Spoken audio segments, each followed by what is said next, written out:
I just finished chatting to my good friend Mike O'Brien, or Moby as some of us know him, and I'm really pleased to be able to share the conversation with you guys. Mike is a tremendous human being. He's hilarious. He's experienced. He's wise.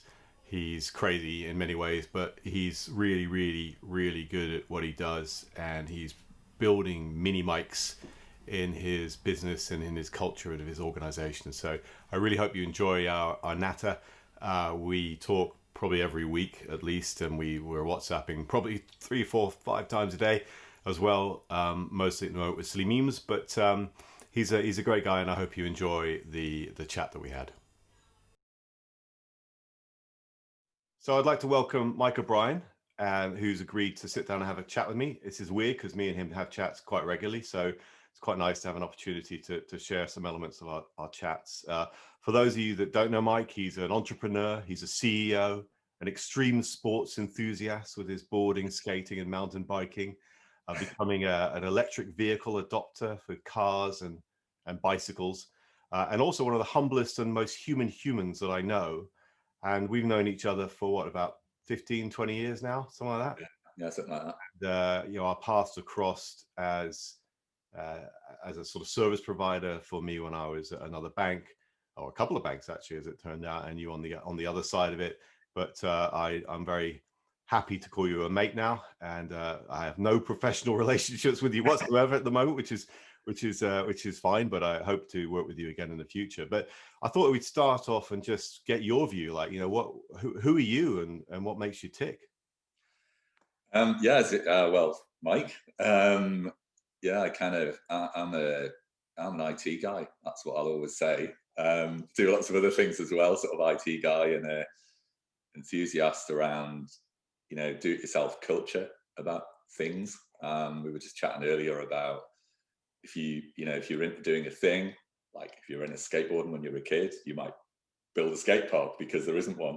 Yeah, If you're into photography, you might want to learn how to use an enlarger. If you're into computers and computer games, which a lot of us were, yeah. and you spent all your money in the arcade, you write your own games. So yeah, I sort of like to think that's a bit of who I am. That kind of into the DIY of things. So if you think maybe technology consulting isn't going the way that you think it should be going, well, start a company and see how that goes. And I remember when you opened up your office, you sent me a video of you skating around the office to sort of demonstrate the size of it as well. But how long has Opencast been going for now?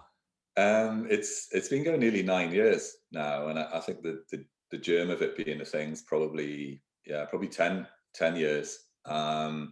There's a lot of discussion around what it would be and how that would start. And it's kind of interesting because you do a lot of that and a lot of talking about planning. And I remember we had this discussion about it, which was around doing a charity walk around a huge man-made lake here. It's the biggest reservoir in Europe, and we walked around it to do the discussion about starting the company, and it took 8 hours and got massive blisters on our feet because we underestimated kind of walking for 26 miles is it's kind of still far, running it would have been tougher, but that's pretty tough. But the thing that we talked a lot about there was that just do it, JFDI thing, which is you spend a lot of time thinking about what the different things would be and putting together budget spreadsheets and everything, but there becomes a point where you have to leap off the edge and get stuck in there and do it. But after carefully sort of making sure that you're not going to go off the edge, and it's not going to be a huge avalanche, or you're going to kind of go down a crevasse or something like that. It's a bit of sort of kind of skiing, snowboarding metaphors there. But we did kind of spend a lot of time doing that, but then just thought, well, if you jump right and it doesn't work, then you can always go and do something else. But for me, the idea of then what I knew would happen is, for the minute you're working for yourself, you could never really go and then work for somebody else. So I always had that in mind. So you think, right, once you do this, off you go. So yeah, so it'll be 9 years on April the 2nd this What year. tell us about Opencast. Like what's its USP? Um, USPs are interesting things, aren't there? Somebody I know, some really good marketing guy I met, who who did a little work globally for people like Virgin and PwC and so on. And I think he'd worked for Saatchi and Saatchi said, I always get asked about this USP thing. And he said, often there isn't one, right? Because, well, there is with some things, there's some product somebody's got and it is completely different. And he said, especially in consulting, that's a really difficult thing to kind of nail. And as we got to know each other, and he did some work for us around branding back in the day, it came out around this kind of human side of the way that we'll treat people in the company, the way we treat clients. And this words like partnership always get bandied around and have done for many years, but there's a real thing in that, about you've got the back of the clients and the staff, and which seems like a really obvious thing to say, but I think it is quite different if you really have. And then people who get that and then want to then sort of create an environment where it's safe for people to kind of have sort of decent opinions and want to do the right thing, which again sounds really obvious, but it's not so obvious a lot of the time, because sometimes the right thing isn't the thing that maximizes revenue and profit in the short term. Theme there, there's always a long story to a lot of things, which I think kind of runs through our company around how you treat people, and that we're all kind of humans trying to do a good thing. So one of the things is when we sorry to interrupt you, but it's just when we first started working together years ago, the thing I really liked about working with you and the team you had there, which is actually very similar to the team you have now in terms of the individuals you've managed to who obviously followed you as you've created Opencast from where they were. But it was always a great conversation that we'd have. We talk about, all right, I've got this idea for something I want to do, and I go and talk to some outsourced third parties, whatever you want, whatever you want to call them, consultancies, and they'd say, "Oh, well, thank goodness you're talking to us. We're world class in the thing that you just made up, right? But and we've got a center of excellence somewhere for that thing." And of course, I knew that wasn't true. But then I had 3 of them in a row, all saying the same thing. I'm like, well, maybe one of them really does have one. Then I talk to you, and I say, I want to do this crazy thing, and you're like, oh yeah, no, we've got no idea about that. We've never done that before. But it sounds really interesting. Let's go on a journey together and see if we can do something there. And that was that partnership, right? As you say, it was that human response, which says, nope, no idea, never done that before in our lives. And it was that honesty that kind of attracted me to engage with the company that you were working for at the time and say, you know what, I will give it a go with these guys and see where we go. And 99 times out of 100, we built something that was successful, and we did it, and we had a lot more fun because we had good people and we had honesty and we had that human interaction that you don't necessarily always get. I've worked with Opencast now, and you've managed to bring that culture there. And you talked about it just then, about being human and having honesty. How have you done that? How have you brought some people with you, but you built this company with a lot of new hires that never, some of them probably weren't really, they were probably still at school or nappies when we were working together in the day, right? But some of them, so there's a large group of people that have never had exposure to the way we did things before, but they've adopted that culture. How have you done it? Well, to be honest, I mean, we haven't built a process for doing that. Obviously, as you start growing, you start talking about that sort of thing. About once you get beyond 100 people now, how do you then pass that on to other people? How do you scale it? And that's the kind of thing we're working on at the moment. We've done some sort of quite interesting things around that and plans to go forward. But I mean, in this, prior to 100, I mean, so you won't be surprised that there's a lot of hard work in terms of hiring the right people. So it's not like you just hire anyone and then try and kind of put some sort of Opencast, kind of Joe 90 helmet on them. I'm showing my age by saying Joe 90, but some people will know what that means. And so I think really, us all working super close together. I've been involved in the whole thing all along, haven't kind of stepped back from the front of it, kind of working to get new clients in, working to help with hiring people. And then, it's just continual dialogue with people all the time about what this really means. And it's not like evangelizing about it. It's just, it's just being, as it, I said, sort of human. Don't want to sort of keep on saying that, but just sort of, well, yes, we're working in computer systems with really complicated organizations, but they're all people as well. Have got really horrible problems, and often their situations are way worse than yours. Trying to come in and do work for them, and it's kind of getting people into that way of thinking that we're all trying to solve these problems. And I think especially kind of making people realize that the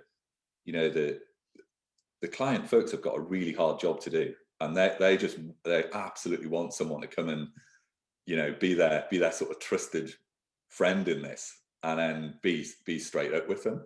And it's just continually talking about that to people. And I think sometimes there's a bit of somebody did a thing and did an impersonation of me in the pub apparently when it wasn't there, about it's all about the people, and I still haven't seen the video, which I want to see. With that. It's kind of funny. I'm sure I'll find that at some point. But it's just continually supporting people in the, there's not something that we're suddenly going to switch on which is going to make this different. This is the way we're going to do it. We're going to grow it this way, and we're going to keep that culture. And when we tried this before, it wasn't contrived. We just said, well, this is the way we're going to do things, and people really liked it. And as you say, that's how we met, and we met lots of other sort of people we kept on working with. And the great thing, some of the people that have been our clients have then joined us, which I love. That I think, well, we must have done something right if people want to then come and work for us. That's quite a nice thing. But I suppose we just didn't do it from some manual about this is some kind of trendy way of doing things. The only way we can do this is just doing it the way we know and the way we understand. And one of the things someone said to me once, you maybe can't say trust, because if you say that, there must be something not to trust because you've said it. And you just think, what are you supposed to say, right? This is, you can't say anything. So I think we just said, well, the trust is the thing, really. And in terms of, I think one of the things people have reflected back is when we hire people, we trust them as professionals that have got experience and got really good heads on their shoulders to get on with things. So we won't sort of put in place a massive structure of control and, command and control type stuff, because yes, you have to have controls in place because you want the company to run properly, and you've got to make sure you send bills out to people and pay the rent and all that good stuff, right? But, you then don't want to completely control how people do their day-to-day job or interact with people. You've got to make sure that when you hire people, you've got that radar about the right sort of fit person. And I think that's been so critical to it, rather than then trying to create this process to head shrink everybody. So it's just been about that, getting those right people in, and if sometimes you get the wrong people in, often they will just say, this isn't really for me. We've had people who've joined and have then left, said, I need to go back to somewhere that's got a lot more control around it because it's a bit uncomfortable. Because I can kind of do a lot of these different things and I'm not sure I'm okay with that. And that's fine, right? Because I think that whole self-starter thing is really important. And that's what's driven so much of the culture, I think, really. There's sort of an entrepreneurial spirit that runs through the culture of the organization as well. They're self-starters, they just kind of get on with stuff. And probably, I'm sort of putting words in your mouth, if you did try and micromanage a lot of the people that are in there, they leave anyway, because that's not the way they want to work. And you want people with a brain when you're working on big projects that actually don't sit there and sort of wait for the instruction and then go and do something and then sit back. And I'm not saying the people that have left were those types of people, but it's a lot of us on the buy side of services from third parties can relate to those types of people that do what was written in the spec and then sort of wait for the next instruction. Well, yeah, absolutely. I mean, that's the danger in our industry, isn't it? Because a lot of rocks that get thrown at us all collectively as IT, because that's the thing. It's an IT problem. A lot of that'll, it'll be that if you're sitting around all the time waiting to be told what to do, you spend a lot of time doing that.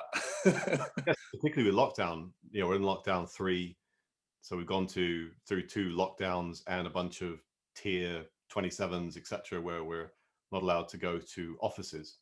So pretty much this entire year, sorry, this is 2021, 2020, last year, the entire year we weren't able to visit offices for more than maybe about 6 weeks in the year. How have you managed to keep the team going, and what have you found in terms of productivity? Have you has that culture helped or has it hindered productivity? I think it's helped, because if you look at some of the things that have happened with, we worked on a lot of COVID projects, Mm, and those things had to be done so quickly. yeah. Absolutely crazy timescales. 3 or 4 weeks to build this, 4 days to build that, and get things into production. Mm, So the wherewithal that people had in our teams, clients loved that because they knew that people would be up for the challenge, and it wouldn't frighten them. They wouldn't say, "Oh, I can't redo that because we haven't done this bit." yeah. It'd be all hands to the pump, do it. Absolutely brilliant. And I mean, it, a lot of that. When we first met each other, we discovered a lot of this in financial services at the time, which was very much a kind of industry that was just making it up as it went along, and DIY and so on. And there was an element of that where I thought this. Oh, yeah. I mean, investment banking technology, people would people who join a bank now won't realize just how entrepreneurial investment banking technology was 20 years ago, or between 20 30 years ago, because technology leaps, genuine leaps, were happening so often during that period. And Java was invented, there's all sorts of stuff, and the internet actually became a thing Yeah, for doing real B2B and C2B kind of business as well. And so the projects that we'd have people turning up, and we go to desk heads, and they say, I want an online trading platform for equity derivatives. Here's a bag of money, spend the money, and let me know what you've got with it. And we'd go out and we buy the shiniest thing with blue LEDs on it, and we go and get the best developers we could get and say, build me an online trading platform. Oh, and by the way, here's the thing: I need you to encrypt it. And they're like, whoa, we can't do that. It's impossible. No one's ever done it at scale. And people forget that encryption, SSL, secure internet traffic didn't used to really exist that much 20 years ago, because it was too processor intensive to be able to encrypt all the traffic and decrypt all the traffic. So you couldn't do it. And it's interesting now when you join, it is financial services. There are elements that seem quite innovative in some of these startup banks like the Monzos and the Revoluts, etc. yeah, yeah. They're doing interesting things with UX, but actually in the back end, probably it's a lot more traditional and familiar to developers who have worked on big cloud migrations and have worked on the last 10 years than it would have been had they been working on these big groundbreaking projects 20 years ago, which are very different. Yeah, I just think there's a lot in that, ability to just do things quickly and get things out there. That sort of time to market sensibility thing, Yeah. which I think a lot of the last 9-10 months has been full of that. So that thing about what collaboration tools would you use? And in Opencast, we were using a Salesforce platform, and then we thought about, well, Slack looks pretty good. People are using that, so we just put Slack in, and it was a bit of a, oh well, did you not do a whole kind of bake off between all the different platforms? And no, we kind of like that one, so we did that, and then we went, but we're using 365. Should we switch to Teams? And this is probably about 2 years ago. Yeah, let's do that. And I think people like that. Yeah, that. I think that's the right thing to do. Let's do that. And then of course in COVID, getting to my point, everyone just went, well, we'll use Zoom for that and we'll use Teams for that. And I was loving that. It was brilliant because there wasn't well, we spend kind of 4 months working out whether that's the right thing to do or not. And then we'll kind of, go through a load of policies. People just switched it on the first day. And we kind of went, well, the world didn't end, right? And I mean, there's kind of a whole ton of things around that. But actually, that switching the tech on and it doing amazing things for people was, I bet you if you'd asked someone that a year ago if that was possible, they said there's no way that'll work. Yeah. Because the internet will just grind to a halt and people's broadband won't be good enough and and there is a massive issue with that about this homeschooling thing that I was listening to yesterday. You assume everyone's got the same setup as you, and of course they haven't. So I'm not belittling that because that's a massive issue. But in terms of the sort of jobs we do, it all just flipped over and it worked, right? So it's kind of testament to the the Microsoft guys who built this stuff and tried to get us to adopt it for years, and we all just went, no, I'm not doing that. I think, I mean, I've said this on a different interview I was doing around resilience, but because then the connection there was that major change can lead to instability, which ultimately becomes a resilience challenge for the organization and the user base. But in the first lockdown last year, the most organizations moved heaven and earth to be able to adopt these collaboration platforms at pace. And like you're saying, most of them spent 2-3 years sort of dragging their heels, thinking, well, I've got this other really important thing I need to do first, and I've got this other really important thing. I know it's important, but I've just got to get this done. And it's a big change, and we got to roll it out to 160,000 people, and there's training, and there's policies, and there's la la la la la. But in days, all of a sudden, everyone had Teams, everyone had webcams shipped out to them in headsets, and Zoom came from relative obscurity to being a verb to describe video conferencing to the population of the UK or the world, right? It's bizarre. And yeah, no, my kids upstairs. So I've got my 9-year-old and my 14-year-old in the house, 14-year-old, and we've made them little offices in their bedrooms, so they're sat there. And the 9-year-old, he's got I've had to help him a little bit by putting links into like calendar entries for Zooms, but he's just like in Teams, chatty, get his work out, do his work, photograph it, upload it, click on the link, Zoom with teachers and class. It's just going through it. And oh yeah, unbelievable. it's amazing that humanity has adopted that quite well. And I mean, I'm not going to go into my thing about human contact and the necessity for human contact and how humans need to smell other humans and all that sort of stuff, because that's something which I'm talked about a lot as well. But I do think there is that missing still, and there is going to be a knock-on impact to mental health for that. But coming back to Opencast, right? So everyone has to start somewhere. So you walked around the lake and you came up with a strategy for how, what Opencast was going to do or achieve. And then you took a leap, but presumably that leap needed a client, somebody to pay the bills, right? So how'd you get that first client? Well, it's kind of interesting story, this, isn't it? Because so part of your, I'm going to make this leap and I'm going to make sure I just don't disappear into a chasm is, okay, who are the people that we're going to work with? If I'm going to hire some people, they're going to obviously want to know we've got some clients. Some people won't. They'll come in and join a company and you're building a thing and they will come. But when you're doing a services company, pretty much people are going to say, well, who's going to be the client? So when we started and we did the kind of, hotel lunch meeting with a number of people who were going to be the first 5 starters, we had, 3 different organizations lined up. And, at the time we were founding a cloud company. That's what we were doing in 10, 11, and then starting in 12.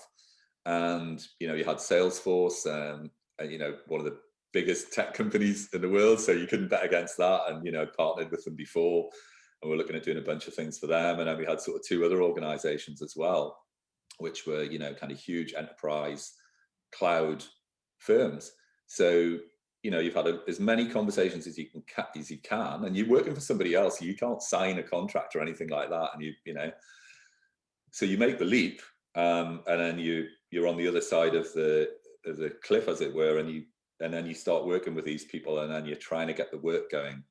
And then what happens? It's every startup's probably got these things where, so you're working with Salesforce, but the contacts you've got then either get fired or get moved. So suddenly you haven't got that contact anymore. Yeah. You're like, all right. And somebody who's going to join you, who's going to be a person that, has a relationship with one of the end clients and is going to do the work, then decides to be a freelancer for the end client. And you're kind of going, okay, so we've got another 2 options here. Yeah. One of those companies gets taken over by CA, which are a huge American corporate. And immediately their lawyers say, you can't do work with these guys. Who are they? They haven't even started. Oh, they've just started a week ago. So that's what happened, right? So I'm kind of sitting there going, well, I've now got 4 or 5 staff who joined, who were actually, as a massive coincidence, they were made redundant about a week after we started from the company I used to work for. So leap of faith and hired them, thought, right, we're going to build this thing. And this is what we're going to do. And then, of course, those 3 areas just completely froze and we just couldn't do any work with them. So you're thinking, all right, here we go. This is quite interesting, To feed. yeah. You've got, mouths to feed and mortgages, and, my car broke down, and I had 1 car, right? It broke down. It was a 10-year-old thing. It was beat up, and the kids always used to laugh and go, why have we got the worst car in the car park at school? And I'm like, well, I had the coolest car in the car park at school when it works. Currently What's that? jacked up in the front driveway because the front diff is leaking oil. Oh, is Um, that the Land Rover? yeah, yeah, Yeah, there you go. So that was the situation, and then I suppose that the classic.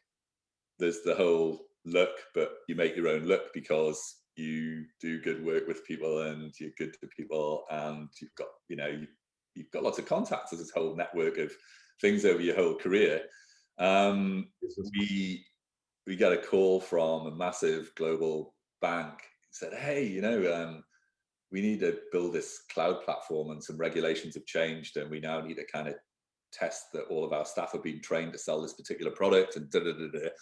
And it's a great opportunity to use cloud to do this, and web front ends and all sorts of nice things. But we've got to do it in about 2 months because this regulation's come in a while ago and we haven't really done it yet. And there's an audit point, and I'm going, good, check, check. Reasons that someone's got to absolutely do the work, and it's not just a fantasy thing, that you learn over the years. And then, of course, they say, so you're still at the company you used to work for? And I said, oh, no, I started my own company. And they went, all right, well, that doesn't matter. We can do it with you. And I'm thinking, well, how are we going to do this, right? Because we're not on their supplier list. Mm. So what I did was I then texted someone I used to work for in the old company who was the head of this account globally, who I'd become friends with and, had cups of coffee with. Said, I've got this opportunity to do this thing. And I got the people right here that can do it. And that'd probably be quite a nice thing to do. And it's cloud, and that would show a bit of, kind of doing some sort of sexy things for them. Shall we do it? And they probably shouldn't have done that, but they went, yeah, because we sort of liked each other. And that was the first client. And there's a lot of bits to unpick there about that wouldn't have happened if you hadn't have been pals with that person. And when you left the other company, you kind of left on good terms and all this kind of good stuff. Yeah. And I knew we could do the work as well, and we nailed it. And we got paid for it. Well done. And that was, and what I'd done when we started, I'd sort of given myself 6 months and thought, well, the money's probably going to run out, because it was myself and my business partner. We just put some money in. We didn't borrow it off anybody. We just, it was kind of, mine was redundancy pay from the previous company, and we put that in and said, right, let's go, and after 6 months we'll think about whether it's worked or not. So this was after 4 months we actually got to write an invoice, and we'd done the work. And it's really weird though, because you get really excited about it. And then you think, yeah, what's going to happen in like 2 months time? But the thing, and you know me well, I'm always talking to lots of different people, and there's this whole kind of thing all the time about, you've got, people go, oh, that was pretty lucky, and you go, yeah, but you probably met 200 people. So it's lucky, but you've kind of increased your chances. That's right, in your network at the moment. But I think that's that to me, that kind of sums up you. You're always building relationships with people.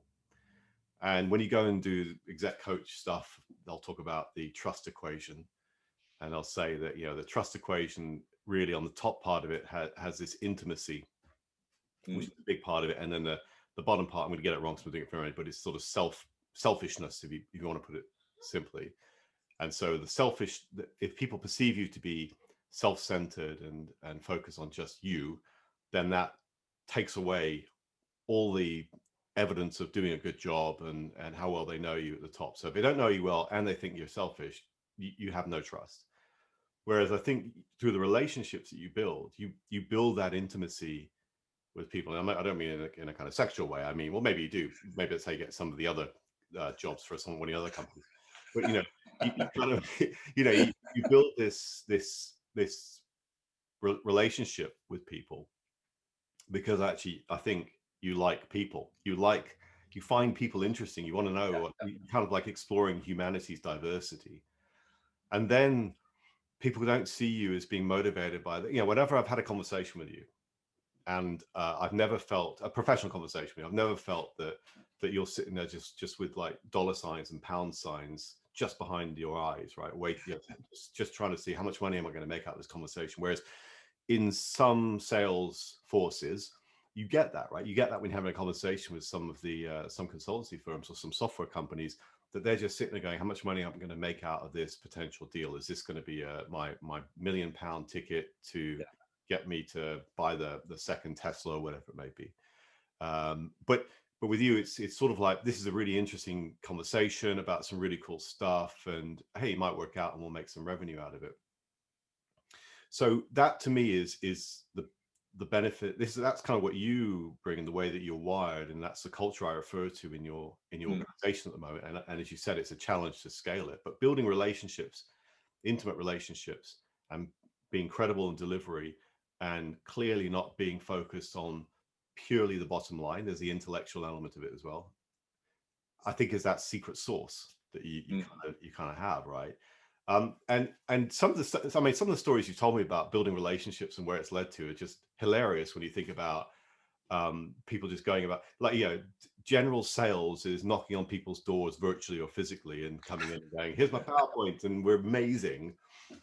You met someone on the side of the road, right? Didn't you? You just like broke down and you're like, I'm just going to help you fix your car, and then that turned into an interesting conversation about the art of the possible. And it's just life, just sort of meeting people in bars or in concerts or at skate halls or whatever it may be, right? You kind of bump into people and it turns into something.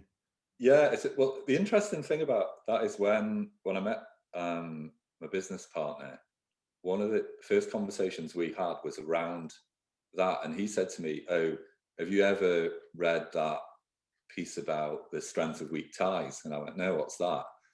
And he went, "Have a read of this thing from 1973," and I think it was there was an essay written in the New Yorker about this thing about ties between people and networks. And we talked a lot about my network, his network, other people's networks, and how this whole kind of network theory thing works. And I mentioned it to someone who was a dear friend and was at first a client at a big investment bank. And I mentioned this to her, and she went, "Do you not know about that? That's what you do."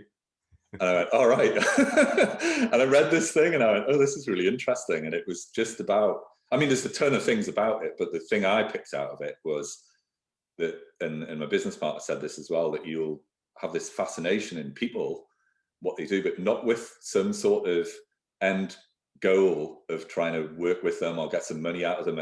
It's not about that. It's just this fascination.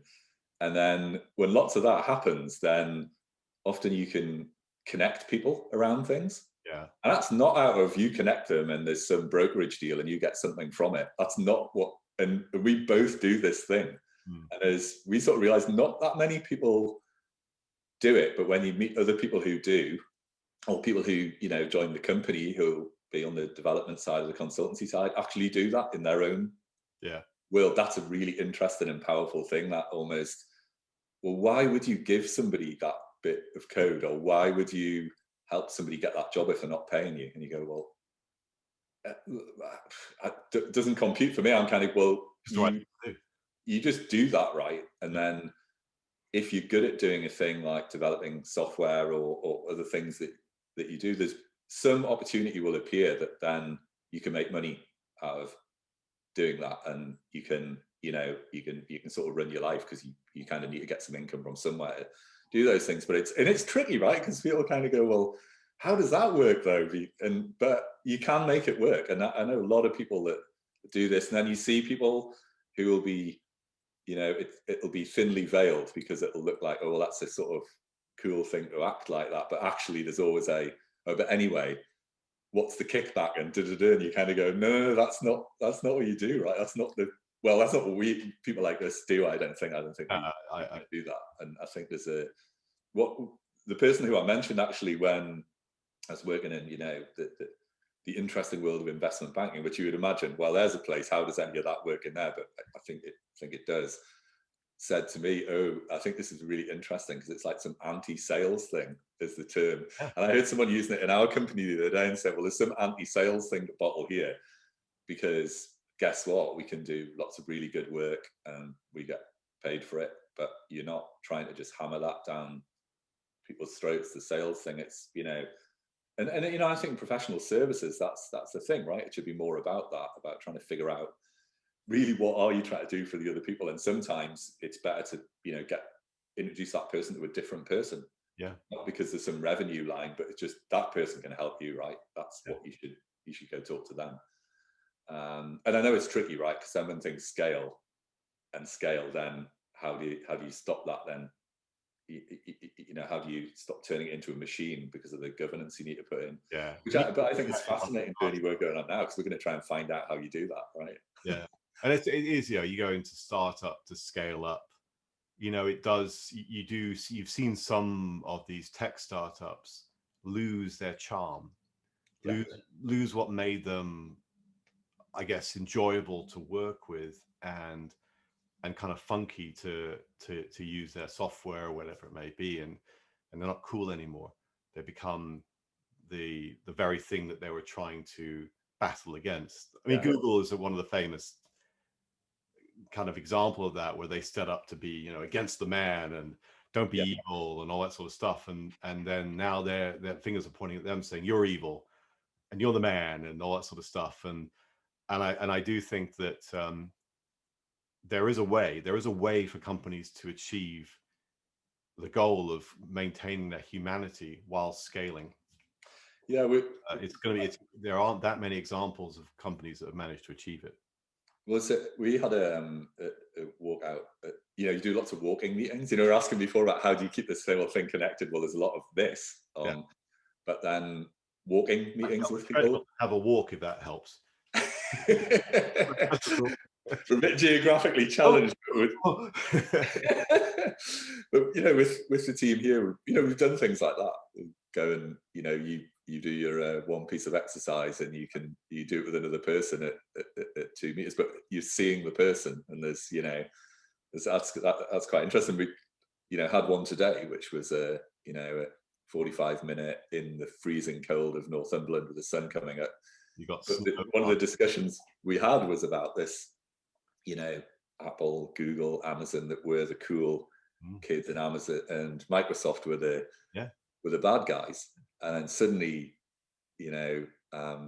Microsoft reinvent themselves, and they become the cool kids out of, how did that happen, and we were talking about, there's a kind of book that the guy's written about that, and the chief exec's written, and there's just interesting things. And I suppose one of the things that we talked about in our sort of ramble was, well, we're in such early days of this industry as well, 30, 40 years of it. There's all sorts of chopping and changing and figuring out where the world's going. And, people kind of starting in one place. And, we were talking about Apple was the coolest thing, right? And then they're considered to be the man now, I didn't think that would ever happen, but it is difficult, right? Because the success then creates that sort of problem of how do you maintain that? Yeah. But I think that's a really exciting challenge, because you can see some unlikely businesses that manage to pull that off, right? Still. Yeah. I mean, I do think Microsoft's turnaround is phenomenal. When they, incredible, in the days when, like, Windows 95 days, they were really super evil. And then but now, when people talk about the big tech firms, they tend to ignore Microsoft. They talk about Google, Amazon, Facebook, and Apple, but they don't talk about IBM. IBM was the worst. They were the evilest of the evil. Yeah, they were evil. Right? And then there was Microsoft, who kind of inherited the mantle of evil tech. And now IBM never gets mentioned, partly because they've kind of moved out of some of the the hardware business, etc., in the personal computing space. But yeah, Microsoft is like, yeah, we're fine. We got Teams. If it wasn't for us, you'd be all COVIDed. And Apple, for some reason, they're the bad guys. To a point where Facebook starts having a go at Apple about their being the big ogre, and it's fascinating when you see that in game companies. So listen, entrepreneur I mentioned at the beginning, because I remember a few years back sitting in the bike shed in and having a chat, and I'm sitting on the other side of a table with my beer, just thinking, Mike's gone mad, absolutely mad. And you were telling me about this idea to open a cafe in Newcastle, and I was sitting there, sorry, Newcastle, and I was sitting there thinking, oh my goodness, you've gone mad. Tell us about it. Yeah, that was an interesting thing. I mean, talk about something that you're helping somebody with being completely out of the zone that you're used to working in at Mm, all. So, food and beverage yeah, business with animals. But yeah. even food and beverage, I know nothing about running a Just cafe to and be clear, running in a bar. case everyone suddenly, all the vegans and vegetarians hang up, not eating the animals, like Yeah. enjoying the company of animals. Yeah, Specific. yeah. It was kind of an interesting thing. So a friend had said, I'd quite like to start a business. Did you see the documentary about cat cafes, which I had seen? So that's really interesting. And there was a sort of a bar conversation around how do you do such a thing? And I sort of joked about, well, people draw a logo on a napkin and they create a spreadsheet. And yeah, so they drew a logo on a napkin, which became actually the logo of it. And I made a spreadsheet for them and said, we started a software business and we made a spreadsheet, and we kind of worked out That what's the happens a best lot, case. it seems, at the moment still. What's that, sorry? That happens a lot at the moment, it seems. You got to be careful of those pesky spreadsheets, mind. Anyway, and you had not only a logo but a cool name. So Mog on the Tyne. Yeah, so it was actually called Pretty Pussy Parlor when it Okay. when it started, and it was pointed out that could be slightly dangerous in terms of what clients expected. But we thought it was a pretty funny name, and we Serve thought, that one for your other business that we mentioned earlier. yeah, yeah, that's another side project. And the local paper picked up this idea, and they went, this is a really interesting thing. What an interesting idea, and someone's going to do it here. Let's, because part of the piece that we sat and talked about, because we try to get investment for it, right? Went around, these different startup people, and they all just kind of like, you what? You're nuts. This is never going to work. That's what I thought. Yeah, the idea being that you sit and have a coffee and a cake, and there are a bunch of cats in the place. I think you don't bring your own cat, which is what a lot of people thought. But Right. Yeah. but this thing would be hugely successful in Southeast Asia, in Japan, regionally successful idea. And once we looked into it, it was a really interesting thing about people not being able to have pets themselves because they're students, or they're kind of people, pensioners and so on, and they kind of wanted a pet, but they didn't want to have it themselves. This whole sort of thing, and people going, no, this is I don't believe this is a thing. You're just making that up to make it sound like there's a case for it.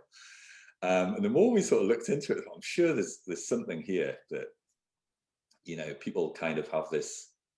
There was a lot of talk at the time about people using animals in health and mental health, etc. as well, but not sort of deep research, but there was ideas that people were trying things and taking animals into care homes and into hospitals and all sorts of stuff. So there was a lot of this stuff behind it. And anyway, we kind of produced a video about it. We tried crowdfunding, all these different things, but the crowdfunding thing didn't really work. In terms of the investment, people all just thought it was a crazy idea. They wanted sort of somebody who said they were going to create the next Instagram or Facebook or something like that. So we kind of went, well, how much do you think you could start this with? And would you give it a go for 3 months? So it was a case of, cobbling together probably £9,000 or £10,000 to lease somewhere and buy a secondhand coffee machine, and kind of find some rescue animals and make a kind of website and make a booking engine, and stuff like that. So what was really interesting about it was, you're doing this thing, which is a food and beverage business with some animals. Then you got a load of regulation as well because there's animals. So you can't just open it, right? You kind of got to get the council involved, get them on side with what this is all about. So lots of really interesting things happen. And then of course it becomes a tech business because you need marketing, because you don't make flyers anymore, and you don't, you get a press release into the paper so they cover it. Yeah. But you need social media, and you need to take payments because you want to take payments in advance. So you need an iZettle account and stuff like that, and then you need to take payments online. So it's really fascinating what these things turn into. But the bottom line of it was starting this thing which people thought was absolutely crazy. I mean, the social media around it was so funny. when they were in the paper, because the people were saying, "Well, I don't like cats." You go, right? Um, Maybe not for you then. So yeah, this thing started. Very quickly after it, somebody opened another one in the town, and then somebody opened another a dog version of it, and then people opened another city. So it was a really fascinating thing, which has now gone on for 5 years. yeah, and Um, it's been very successful, and I'm glad I and everyone else was proved wrong, because it's and they've even opened one up down in my local town here, and I've taken the kids there and they love it, and it's just fascinating. And I was watching. I think it was that Sherlock, not the British one, but the American one, with Johnny, what's his face, and he went into oh, in Manhattan. There's like one in Manhattan, and there was one in Bruges. I was in Bruges a couple of years ago, and there was one opening there. It has taken off, and I know James May did his thing in Japan recently, and having spent a lot of time in Japan with work, I can attest to the fact that they have something for everyone there, and cat cafes sort of grew out of there. They got cat trains, they got, probably have cat airplanes, probably not at the moment, but there's a lot of focus on this, and it's been very successful. So wow. Nobody saw that one coming. Well, maybe you did, but I didn't. And but it's been quite cool, and yeah, ahead of well, ultimately, what was interesting last year, it had to shut up.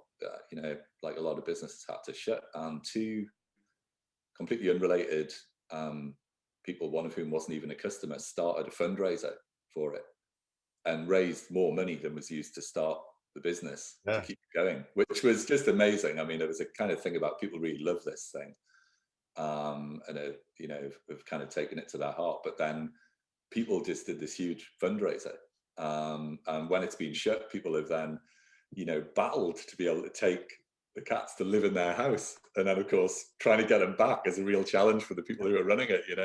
Yeah. So, but it's been a real, when I think the term a few years ago, people said, this has just become a thing, where there's a thing in certain cities, and people have traveled from all over the place. It's completely fascinating. And people come to play gigs at our arena and Mm. O2 Academy, and then they just go and pop in. They Have a pop couple in there. like a cat. Well, one of my favorite stories about it was one of the smallest cat was called Tyrion, from one of the characters in Game of Thrones, Yeah. and one of the actors from Game of Thrones went to the cafe to meet Tyrion and had the Instagram photo with the But with. Jon Snow, isn't he? Isn't he one of those like um, I don't. I actually only ever watched one episode of Game of Thrones, and I do know who that character is because he was in it. But yeah, there's some famous Northerner in Game of Thrones. Oh, Sean Bean was in it. Oh yeah, was he? Oh, he's in everything though. If there's like a big sword, and he's rough, moody chap, it's Sean Bean. Superb. Well, listen, I've really enjoyed this time, right? And just I just enjoy chatting you anyway. We always have a good laugh when we're talking. We probably swear a lot more than we've done today. I And think he did quite well there. I think we Yes. did very well. I'm pretty sure I don't think we've had any swearing, so that's well done us. Um, but thank you very much for spending the time today, Mike. I've really enjoyed it. I'm going to put some links at the end for Mog on the Tyne when it reopens, and Opencast and a few other things. And actually, what would be good? We sort of skirted past the fact that in amongst some of the other things you've done, you also built a private skate park indoors, with some of the We did. Opencast employees and the friends of Opencast as well. We'll pop a photo up of that. That's probably a story for another day. Yeah, we'll put a link into our local signage guys, who were the one of the driving forces in doing that. They're a really interesting bunch. Cool. Yeah. Excellent. Thank you, Mike. So just after we finished, we started talking about something else. So just one more thing that we wanted to kind of touch on. A magazine that you produced a couple of years back. Don't Step on the Yeah. Milk. Yeah, it's called "Don't Step Over the Milk." Okay. So we had this discussion about how do you pass on some of the kind of classic things that are about the culture of a business, and often they're sayings that you have. Yeah. And we started kicking this around, and we were going to make these little postcards with loose lip sync ships, and this don't step over the milk thing, and work hard and be nice to people. And there's another version of that which has got a swear word in it, which, well done to me, I haven't actually used it. So, and we're going to make these cards and give them to people when they started, and that'd be a nice intro to the company. And then, so I don't know why we kind of got into it. Well, oh, I know what it was. Somebody sent us the Valve handbook. So this games company called Valve, who did some hugely famous games that my kids will play. I've got no idea how to play. Did a really funny handbook about what it's like working there. And, you can move your desk if you want. This is how you do it, and had all these little cartoons. So we sort of nicked that idea, and then we used the postcards and put them into this book. And the title of it came from a dear friend of mine who sadly passed away 2 years ago. And he used to say this thing, and he was absolute brilliant at coming out with these kind of snappy little sayings at just the right moment. And that one was all about, you come into the office, you go and make your coffee, and you look in the fridge and there's no milk there, because at the door, it was at the door and you walk past it. And you went in, and one of the things that we said about the old company I used to work for, and something we obviously brought into Opencast, is that you just notice things, you can go and fix that, or you can improve that, and this is in your tech job as well as just your office job, about going and emptying the bins, or that thing doesn't work, right? Why, the broadband thing isn't working, or, we could do with the screen there. Well, just go do it, right? You can just go and expense it and buy that thing and put it in. Or, you kind of notice something, this is one of the things we bonded about working in banking tech. So there's this thing brings the system down every day. Well, wouldn't it be a really good idea to go and talk to the people in front office and go, can you stop somebody pressing the tab key? Because that makes the whole settlement platform fall over. Wouldn't it? Yeah, So don't step over the milk. That was the thing, and this lovely man Andrew Billington who coined that. So we thought was it's kind of dedicated to him. And inside it, we've got one of the things I quite like about it, and people laughed at me because they know some of the bands that I really like, and they know that I love the Clash and the great words of Joe Strummer, their singer. So we put Joe in it at the front. And Joe is saying, without people, you're nothing. The way you get a better world is you don't put it with substandard anything. So, I was kind of listening to his songs when I was about 12, 13 years old, and these sort of things he used to say. So we thought, we're going to put that in there. Because, without people, you're nothing. That's one of the things we always go on about. So, Joe made the book. Cool. And, so that was, we and that give was for all of your joiners, basically. Here's your welcome to Opencast. And we showed it people who were thinking about joining as well, and it went down way better than we thought. Well, I think we thought people will just go, oh yeah, whatever, I've never seen anything like this. This is absolutely brilliant. So we were quite humbled by the reaction to it, So so we're going to sort of do different versions of it. I think there's another version about another part of the business going to be called Who's Peeling the Potatoes, which is another classic comment, quote from from that sort of business life that somebody said. So we're going to make another one, and that's going to be the title of it. Cool. Well, I look forward to seeing that one, the volume 2 of Don't Step Over the Milk. Yeah, we can have a competition to see if somebody can guess what that's about, what that's referring to. On that note, this time we will go. Thank you again, and speak soon. Thanks, sir. Cheers.